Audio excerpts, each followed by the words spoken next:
নমস্কার বন্ধুরা, সবাই কেমন আছেন? আশা করি খুব খুব ভালো আছেন। আপনাদের আশীর্বাদে আমিও খুব ভালো আছি। কাকলির আর একটি নতুন ব্লগে আপনাদের স্বাগত জানাই। সকালবেলায় আপনাদের কেক দেখাচ্ছি। কেক আজকে বানাবো, বরমশাইয়ের জন্মদিন। আমি মেয়ের জন্মদিন বলুন বা আমার জন্মদিন বলুন আর দাদার জন্মদিন বলুন, আমি বাড়িতেই কেক বানাতে বেশি পছন্দ করি। আর দোকানের কেকগুলো না আমার মেয়ে মোটেও খেতে চায় না, ওর মধ্যে অনেকটা ক্রিম থাকে, তো ওই ক্রিমি জিনিসটা ও একদম খেতে পারে না। আর আপনাদের দাদার তো একদমই বারণ ওইসব ক্রিম খাওয়া। আমি আবার কিন্তু বেশ ভালোবাসি, আমি আবার তেল ঝাল মশলা খেতেই বেশি ভালোবাসি। আমার খাওয়া বারণ, তারপরও আমি খাই। তো আমার কোনো জাত বিচার নেই, আমি সবই খাই, যেটা পাই আমি সেটাই খাই। চকলেট কেকটাই আমি বানাবো। তো দাদার নাম কাজ তো আমার মেয়ের, আমার মেয়ে খুব ভালোবাসে চকলেট কেক। চকলেট কেক বানাই, কিন্তু আজকে বানাচ্ছি আমি ব্রাউনি, চকলেট ব্রাউনি। এটা খেতে অসম্ভব ভালো লাগে। আপনাদের সাথে আমার মনে হয় আগেও অনেকবার শেয়ার করেছি, দেখতে চেয়েছিলেন আমার সাথে রেসিপিটা এই কেকের, তো আমি কিন্তু অনেকবার শেয়ার করেছি। শীতকালে তো আমি হামেশাই অনেক কেক বানাই, আপনারা তো জানেন। আর জন্মদিন যেহেতু দাদার, তো কেক একটা বানালাম। সকালবেলা উঠেই আগে কেকটা বানিয়ে নিলাম। কেকটা বানানোর পর তারপরে ঘরের কাজ সারবো। ঘরের কাজ বলতে মোটামুটি সারা হয়েই গেছে, চাও খেয়ে নিয়েছি। আর আজকে দুধ, কর্নফ্লেক্স, আম টিফিন এটাই খেয়ে নিয়েছি। আজকে আর টিফিন বানাইনি, ইচ্ছাও করেনি। মেয়ে বলছে খাবে না, মেয়ের আবার শরীরটা খুব একটা ভালো না। দুদিন ধরে যে এত ঠান্ডা লেগেছে, এখন সিজনই চলছে, মানে সব কিছুরই তো সিজন আছে। তো এখন কিন্তু এই ভাইরাল জ্বর সিজন চলছে। প্রত্যেকটা ঘরে ঘরে ঠান্ডা, গরম, সর্দি, কাশি, জ্বর লেগেই রয়েছে।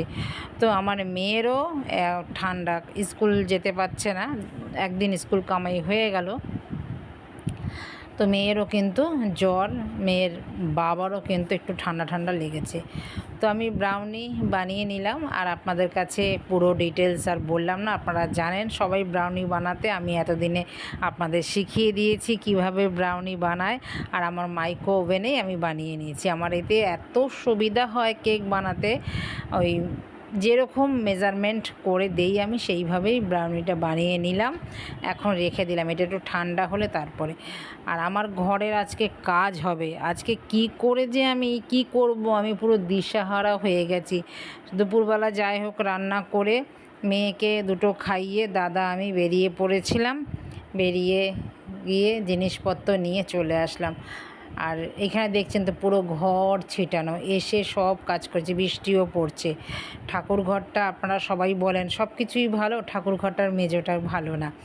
তো মেজোটাই ব্যবস্থা করার জন্যই আজকে গিয়েছিলাম, চাঁদনিতে গিয়েছিলাম। চাঁদনি থেকে এই কার্পেট ম্যাটগুলো নিয়ে আসলাম। তো ওনাকে, যে মিস্ত্রি লাগাবে একসাথেই তাকে নিয়ে এসেছি। নিয়ে এসে উনি এখন লাগাচ্ছে। পুরো ঘর আমার দেখে যেন কান্না পাচ্ছে, এই ঘর আমি কখন গোছাবো।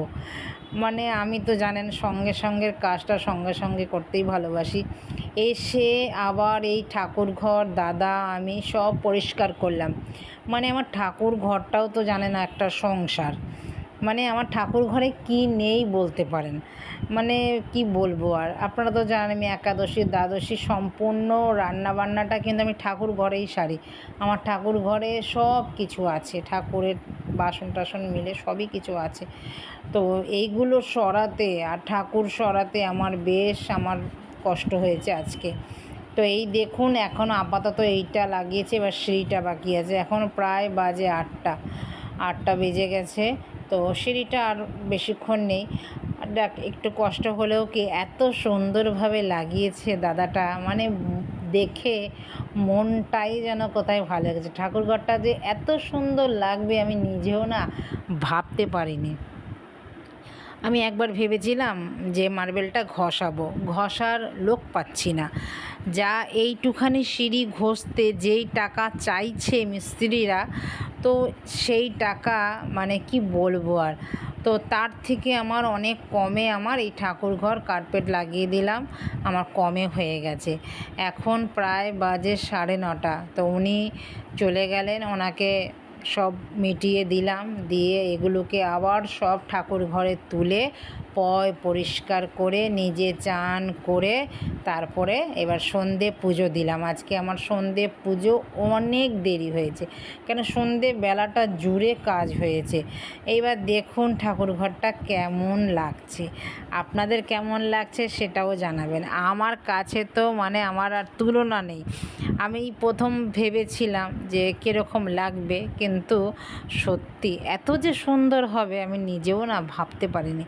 তো ঠাকুর ঘরে যে তুলসী রাখি, তুলসীর জায়গাটা স্থানটা এইখানটাও একটু কার্পেটটা দিয়ে দিলাম, ঠাকুর সাজিয়ে নিলাম। তো দাদা এসে আবার খুশি হবে, দাদা তো আমাকে দিয়ে মিস্ত্রি সব কথা টথা বলে দাদাই গেছিলো আমার সাথে। তো ও আবার দোকানে চলে গেছে, দোকান থেকে আসবে, তারপরে হঠাৎ দেখে আবার একটুখানি বেজেছিল, সেটা আবার সামনেটাও লাগিয়ে দিলাম গাছ ঠাছ দিয়ে। কেমন হয়েছে, এখন প্রায় বাজে 9টা। সেই দাদা কখন সিঙ্গারা দিয়ে গেছে, সেই সিঙ্গারা এখন মানে পুজো না দিলে তো আমি আবার খেতে পাচ্ছিলাম না। পুজো টুজো দিয়ে এবার একটু সিঙ্গারা মুড়ি নিয়ে বসেছি, 1 কাপ চা নিয়েছি, নিয়ে এবার খাচ্ছি। রাতের আর খাওয়া হবে না, এটা খেয়েই পেট ভরে যাবে।